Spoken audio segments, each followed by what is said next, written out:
कार्यक्रम के प्रायोजक हैं सोनालिका ट्रैक्टर, हर किसान की पहली पसंद। अधिकृत विक्रेता वीरेंद्र पूनम पटेल, साक्षी ट्रैक्टर्स एंड मोटर्स, गल्ला मंडी के आगे, खुरई रोड, सागर। बोलिए भारत माता की। मंच पर उपस्थित प्रदेश के यशस्वी अध्यक्ष आदरणीय श्री बीडी शर्मा जी, यहाँ के उम्मीदवार भाई श्री गोविंद सिंह जी, श्री भूपेंद्र सिंह जी, जिला अध्यक्ष गौरव सिरोटिया जी, सांसद राज बहादुर जी, विधायक धर्मेंद्र लोधी जी, राम गोपाल सिंह जी, राजेंद्र सिंह जी, सुधीर यादव जी, जगदीश लोधी जी, लक्ष्मण सिंह जी, हीरा सिंह जी, हरिराम सिंह जी, प्रभुजाल पटेल जी, सुखदेव मिश्रा जी, जवाहर सिंह जी, अर्पित पांडे जी, विजय पटेल जी, संध्या भार्गव जी, मुकेश जैन जी, मुकेश जैन बीना, मंच पर उपस्थित अन्य सभी सम्मानीय पदाधिकारीगण और यहाँ पर उपस्थित सभी माताओं, बहनों एवं भाइयों, मैं आज सबको दशहरे की शुभकामनाएं देती हूँ, क्योंकि आज दशहरा मना है और इस दशहरे के उत्सव में भी आप इतनी बड़ी संख्या में उपस्थित हुए हो, ये बहुत ही प्रसन्नता की बात है। और मैं आप सबके लिए भगवान राम से प्रार्थना करती हूँ कि जैसे उन्हें रावण का संहार किया था, इसी तरह से वो आपकी जिंदगी के दुखों का, तकलीफों का संहार करें और आपकी जिंदगी में सुख और आनंद की लहर आवे, आपकी जिंदगी में सुख और शांति की विजय हो और आप एक अच्छी जिंदगी जिए। ऐसे में दशहरे के दिन यहाँ पर शुभकामना करती हूँ। साथ ही जो लोग मुझसे बड़े हैं और यहाँ बैठे हैं, मैं उनका आशीर्वाद मांगती हूँ और जो मुझसे छोटे हैं उनको मैं आशीर्वाद देती हूँ कि हम सब भगवान की छत्र छाया में आगे बढ़े। आज के दिन इस प्रकार की सभा होना और इतनी अच्छी उपस्थिति होना, इससे साबित होता है कि गोविंद सिंह कितने प्रेम से, संयम से और धैर्य से काम करते हैं। गोविंद सिंह ने ये तो बताया ही नहीं कि गोविंद सिंह मेरे बुरे दिनों के साथी हैं। जब मुझे भाजपा से निकाल दिया गया और जब मैंने राम रोटी यात्रा निकाली तो उसकी व्यवस्था बहुत बड़ी हिस्सा गोविंद सिंह जी ने भी उसका देखा और मेरा ध्यान रखा। इसलिए ये तो मेरे वनवास के दिनों के साथी हैं। और चूंकि मैं भारतीय जनता पार्टी में थी और उनकी इच्छा थी कि मैं नहीं आती तो चुनाव जीत गए होते, लेकिन भारतीय जनता पार्टी में थी, धोखाधड़ी मेरे स्वभाव में नहीं है, झूठ कपट मेरे स्वभाव में नहीं है और इसलिए मैं भाजपा में थी तो मैं भाजपा का ही साथ दे सकती थी, जबकि मैं मन से गोविंद सिंह जी के प्रति बहुत स्नेह की भावना रखती थी, बहुत अच्छी भावना रखती थी। और इसलिए जब गोविंद सिंह जी भारतीय जनता पार्टी में आए तो मुझे बहुत अच्छा लगा। ऐसे लगा जैसे अपना ही कोई अंश हो जो वापस हमारे पास में लौट करके आ गया हो। जो लोग ये समझते हैं कि हमने कांग्रेस को तोड़ा अपनी सरकार बनाने के लिए, वो पता नहीं कैसे कांग्रेस के लोग एक झूठी बात फैलाते हैं। सच्चाई ये है कि भारतीय जनता पार्टी कभी भी किसी भी पार्टी के विधायक को तोड़ने की भी बात में विश्वास नहीं करती।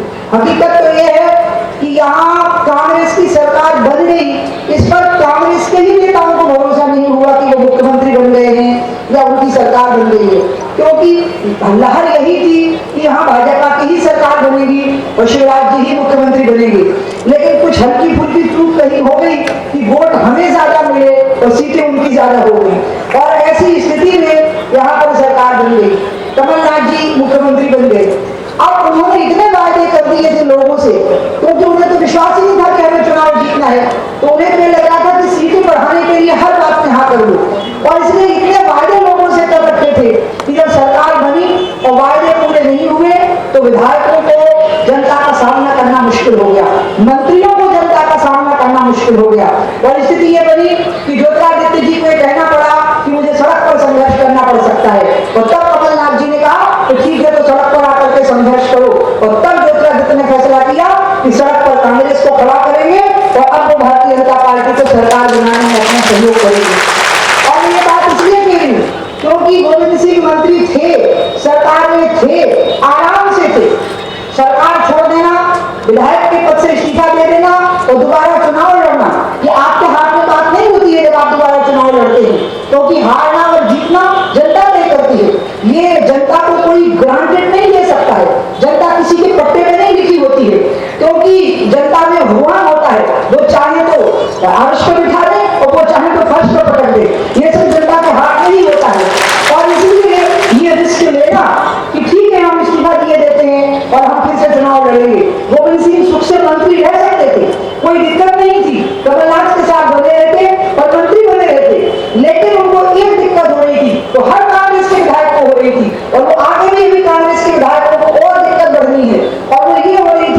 लोगों को जो वायदे किए गए थे वो पूरे नहीं हुए थे, किसानों को जो वायदे किए गए थे वो पूरे नहीं हुए थे, और लोग कांग्रेस के विधायकों और मंत्रियों के सामने खड़े हो रहे थे कि हमारे वायदे पूरे करवाइए। और ऐसी स्थिति में भारतीय जनता पार्टी ने कांग्रेस की सरकार नहीं गिराई, बल्कि कांग्रेस के ही विधायकों ने कांग्रेस की सरकार गिराई है। हम कभी किसी की सरकार गिराना और ये सब आकांक्षाएं हम नहीं रखते, और हमें तो जैसी सरकार होती है वैसे ही सड़क होती है, हमें उसमें कोई फर्क नहीं पड़ता है। और इसलिए मैं कहूंगी कि सब लोगों का एक कर्तव्य बनता है कि जिस व्यक्ति ने इतनी बड़ी रिस्क ली हो कि विधानसभा से इस्तीफा दिया हो, तो वो खुद मंत्री थे, कैबिनेट मंत्री थे, प्रभावशाली मंत्री थे, और इसके बाद में भी उन्होंने छोड़ दिया ताकि जनता के वादे पूरे किए जा सके।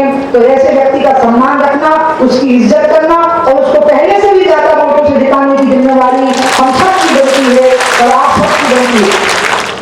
अब रही बात ज्योतिरादित्य जी की, तो इस प्रदेश में जब जनसंघ बना और कुशलभाऊ ठाकरे जी ने जब अपनी तपस्या से जनसंघ को सींचना शुरू किया, उसी समय पर कांग्रेस की सरकार के अत्याचार बढ़े। और ज्योतिरादित्य की दादी विजया राजे सिंधिया जी कांग्रेस की बहुत बड़ी नेता थी। जब उन्होंने देखा कि कांग्रेस की सरकार के अत्याचार कम नहीं हो रहे, तो उन्होंने कांग्रेस की सरकार गिराई, भारतीय जनसंघ में वो शामिल हुई, और मध्य प्रदेश में आज जो भारतीय जनता पार्टी है वो राजमाता विजया राजे सिंधिया जी और कुशलभाऊ ठाकरे जी के कारण है।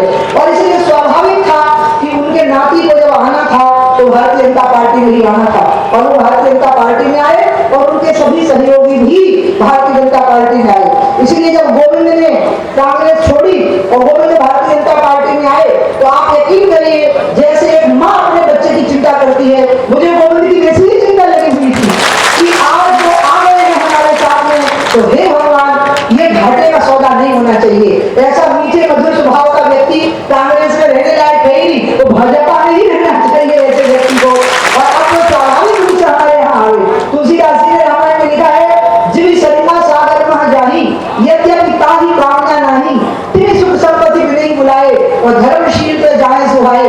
जैसे नदियां उमड़ उमड़ के समुद्र की ओर ही जाती हैं, भले ही समुद्र उनको निमंत्रण नहीं देता, लेकिन वो स्वाभाविक भाव से समुद्र की ओर जाती हैं। इसी प्रकार से सुख संपत्ति अपने आप सज्जन लोगों की ओर आती है, और इसी प्रकार से सज्जन लोग स्वाभाविक सज्जनों की ही पार्टी में आएंगे, सज्जनों के ही दल में आएंगे। अब हमारी भारतीय जनता पार्टी की सरकार यहाँ है। कोरोना का बड़ा संकट था, अभी भी संकट है। मुझे खुद कोरोना हुआ, भयानक वाला हुआ, और मेरे को 20 दिन इलाज चला, 10 दिन तो मेरे को आइसोलेशन में रखा गया, और मुझे बहुत भयंकर खिलाया गया, क्योंकि मुझे कहा था कि कोरोना में जब आदमी कमजोर हो जाता है तो उसको कस के खाना है, पनीर खाना है, मक्खन खाना है, और उसको हाई प्रोटीन डाइट रखना है ताकि वो कमजोर ना हो सके। तो परिणाम ये निकला तो 15 दिन में जितना वजन घटा था वो बाकी के 15 दिन में बिल्कुल मैं ब्याज के वापस लौटा, और ऐसी स्थिति में और दिक्कतें भी खड़ी हो गई। लेकिन फिर भी मेरी बहुत इच्छा थी कि मैं यहाँ आपके बीच में आऊं। मेरा तो यकीन है कि मध्य प्रदेश में भारतीय जनता पार्टी सारी सीटों पर विजय प्राप्त करेगी जहां भी चुनाव हो रहे हैं, बल्कि कई सीटों पर तो कांग्रेस की जमानत जब्त हो जाएगी, ऐसी स्थिति बनेगी। और आप देखिएगा अब देश के हालत ऐसे बनने वाले हैं, और मध्य प्रदेश के भी हालत ऐसे बनने वाले हैं कि अब 15-20 साल तक यहाँ भाजपा की ही सरकार बनती रहेगी, और देश में भी 15-20 साल तक भाजपा की ही सरकार बनती रहेगी। और जैसा कि भूपेंद्र सिंह बोल रहे थे, एक बहुत अच्छी बात कह रहे थे कि प्रकृति अपना न्याय स्वयं करती है, अपना कार्य स्वयं करती है, और सचमुच में प्रकृति ने अपना कार्य स्वयं किया।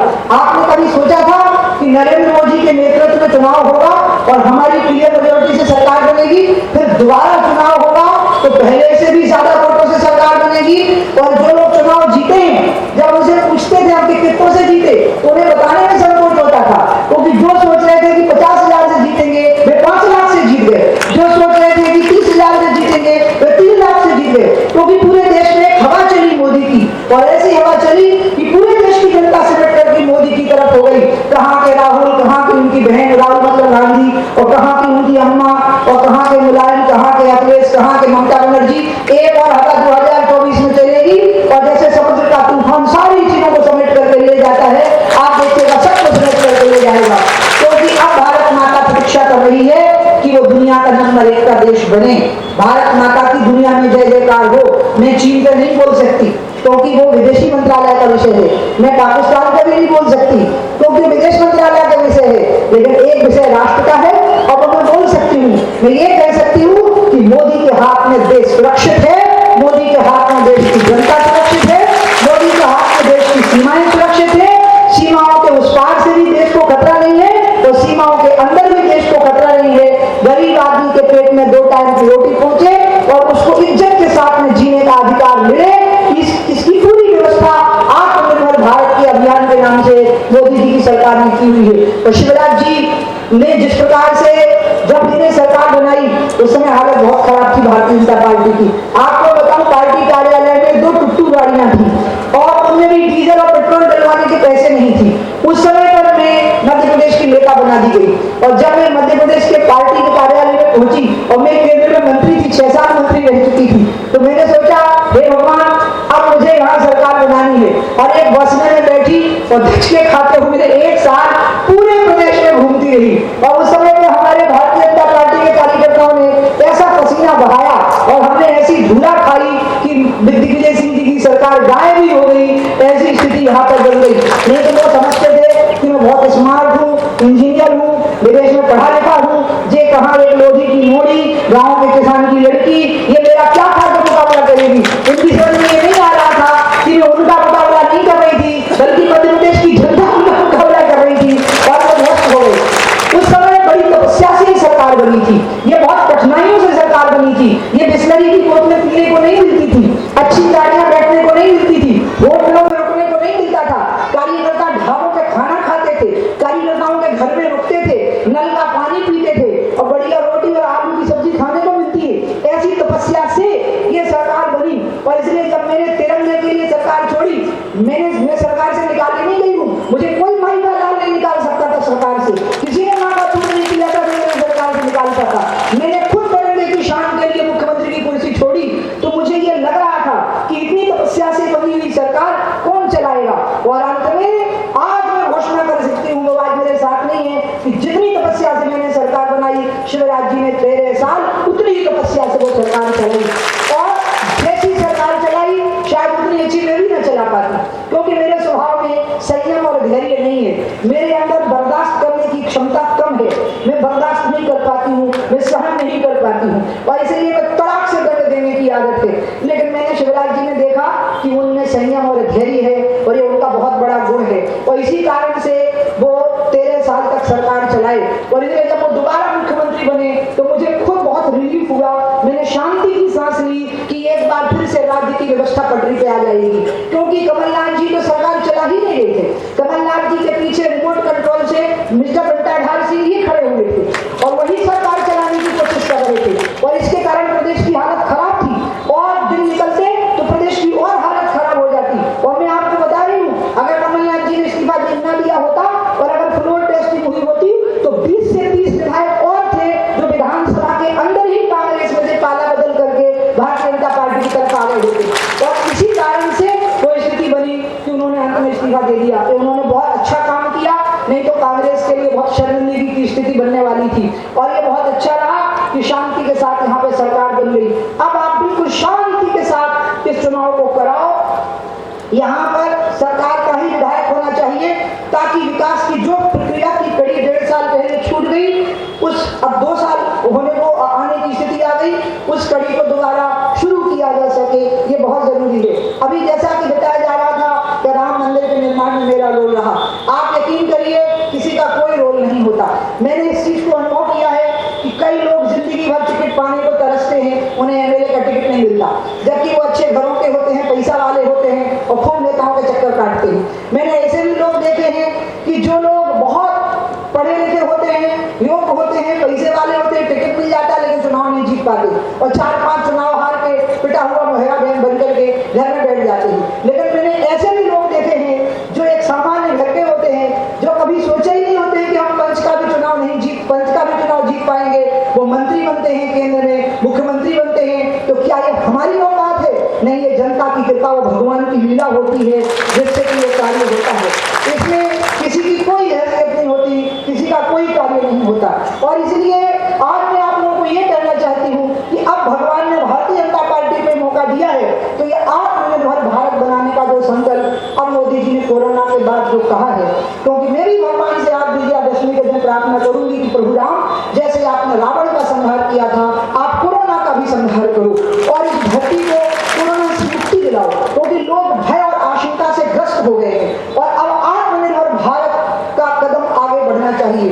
आत्मनिर्भर भारत का मतलब है अपनी दम पे खड़ा हुआ भारत, क्योंकि भारत में कोई कमी नहीं है, ना नदियों में जल की कमी है, ना धरती के गर्भ में खनिज की कमी है, ना धरती के ऊपर की परत पर उर्वरा शक्ति में कमी है, ना यहाँ के नौजवानों की भुजाओं में बल की कमी है, न किसानों में पसीना बहाने की क्षमता में कमी है, ना यहाँ के देश के नौजवानों में विद्या और बुद्धि की कमी है, ना यहाँ की मिलिट्री और पुलिस में बहादुरी और निष्ठा की कमी है। ये देश अनोखा है, अद्भुत है और हर प्रकार की शक्ति से संपन्न है। अगर कमी थी तो सिर्फ ये थी कि आत्मविश्वास का अभाव था। हमें 1000 साल इतनी मार पड़ी है कि हमारे दिमाग में बैठ गया कि हम कुछ नहीं कर सकते हैं, लेकिन अंत में एक शेर आया और उस शेर ने हमको कहा, मोदी ने, कि मैं शेर हूं और तुम भी सब शेर हो, खड़े हो जाओ, गर्जना करो और भारत को एक महाशक्ति के रूप में परिवर्तित करो। और इसलिए आत्मनिर्भर भारत का अभियान अगर चलाना है तो इसमें मध्य प्रदेश की भूमिका होनी चाहिए। अब वो समय आ गया है, मैं गोविंद सिंह जी को अपने पास बुलाऊंगी और मैं गोविंद सिंह जी को आज विजयादशमी का दिन है, आप कहेंगे तो मैं अपने हाथ से उनको विजय की माला पहनाऊंगी और उनके सिर के ऊपर हाथ रखकर उनको आशीर्वाद दूंगी। लेकिन जब आपका हाथ उस समय पर उठेगा तो आपको ध्यान रखना पड़ेगा कि मैंने एक बात का ध्यान रखा है, मैं राम जन्मभूमि आंदोलन में भागीदारी करी, मेरी कोई हैसियत नहीं थी। भगवान राम ने यह फैसला किया होगा, उनने बंदरों भालुओं के सहारे ही लंका पर विजय पाई थी। उनने न मिथिला से अपनी ससुराल से सेना बुलाई थी और न अयोध्या से अपने पिताजी से सेना बुलाई थी। उनने तो बंदरों और भालुओं के सहारे अयोध्या पर विजय पाई थी। हम भी बंदर और भालू के जैसे ही थे जो हमने अयोध्या पर विजय पाई और नरेंद्र मोदी जी के हाथों भव्य राम मंदिर का शिलान्यास हुआ और हमें राम मंदिर देखने को मिलेगा। अब राम मंदिर देखने को मिलेगा, लेकिन अब हमें राम राज्य भी देखना है। और राम राज्य का मतलब है जब अमीर और गरीब में अंतर ना हो। राम राज्य का मतलब है जब गरीब आदमी कुर्सी पर बैठा हो और कलेक्टर और एसपी उसके सामने हाथ जोड़ करके खड़े हुए हों कि बताइए मैं आपके लिए क्या कर सकता हूँ। इसको राम राज्य कहते हैं। इसलिए अब राम मंदिर से राम राज्य की ओर जाना है और राम मंदिर से राम राज्य की ओर लड़ाई में गोविंद सिंह का बहुत बहुत स्वागत है कि वो भारतीय जनता पार्टी में आए। उन्होंने रिस्क ली, उन्हें इस्तीफा दिया, वो मंत्री थे, महत्वपूर्ण मंत्री थे, आराम से उनकी सरकार में चलती थी, वो सारी रिस्क ली, सारा खतरा लिया। अगर ये खतरा लिया तो हमारे कहने पे लिया, आपके कहने पे लिया, आप सबके कारण लिया। इसलिए हमारी और आपकी जिम्मेवारी बनती है कि जैसे मैंने आपकी मूंछ नीचे नहीं होने दी, चाहे अयोध्या का मसला हो, चाहे गंगा का मसला हो। 27 साल की उम्र से राजनीति शुरू करी, मैं सांसद बनी, आज 30 साल से ज्यादा हो गए मुझे राजनीति करते हुए। एक भी मेरी छवि पर दाग नहीं लगा कि मैंने कभी 1 पैसे की रिश्वत ली हो, कभी किसी ने ये नहीं कहा जब मैंने राष्ट्रीय हितों से समझौता किया हो। मैंने ये तय कर रखा था कि देश के लिए जान दे सकते हैं, लेकिन तिरंगा, राम और गंगा के मामले में कोई समझौता नहीं हो सकता है।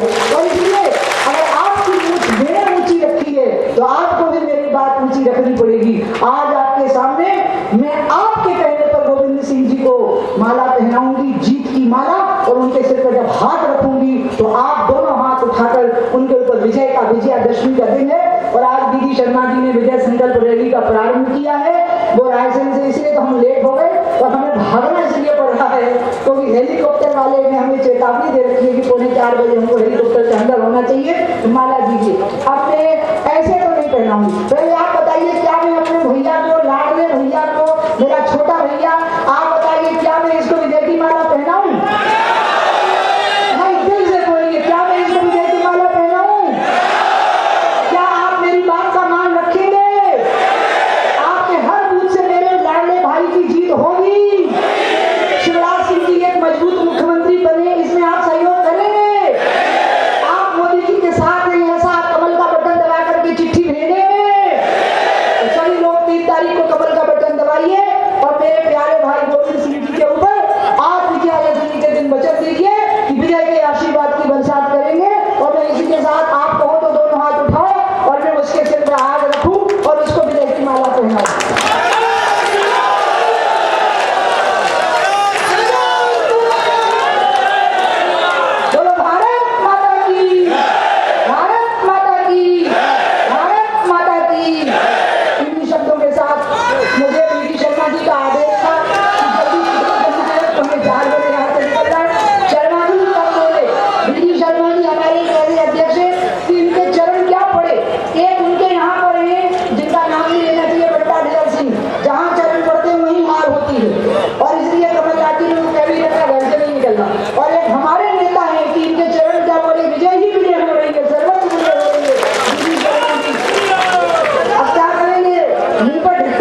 निकाली है। बोलिए भारत माता की, भारत माता की, भारत माता की, गंगा माता की, गौ माता की, दुर्गा माता की, राजा रामचंद्र की, बजरंगबली की, जय जय श्री राम। आभार व्यक्त करेंगे। कार्यक्रम के प्रायोजक हैं सोनालिका ट्रैक्टर, हर किसान की पहली पसंद। लोड कैसा भी हो, खींचे सोनालिका ट्रैक्टर। विश्व का सर्वाधिक बिकने वाला ट्रैक्टर, भारत की धाक 100 से ज्यादा देशों में जमा रहा है सोनालिका ट्रैक्टर। 6 लाख से अधिक किसानों की खुशहाली का साथी सोनालिका ट्रैक्टर। पिछले 20 सालों से 20 HP से लेकर 110 HP तक के हैवी ड्यूटी के ट्रैक्टर बना रहा है सोनालिका ट्रैक्टर। अधिकृत विक्रेता वीरेंद्र पूनम पटेल, साक्षी ट्रैक्टर्स एंड मोटर्स, गल्ला मंडी के आगे, खुरई रोड, सागर, मध्य प्रदेश।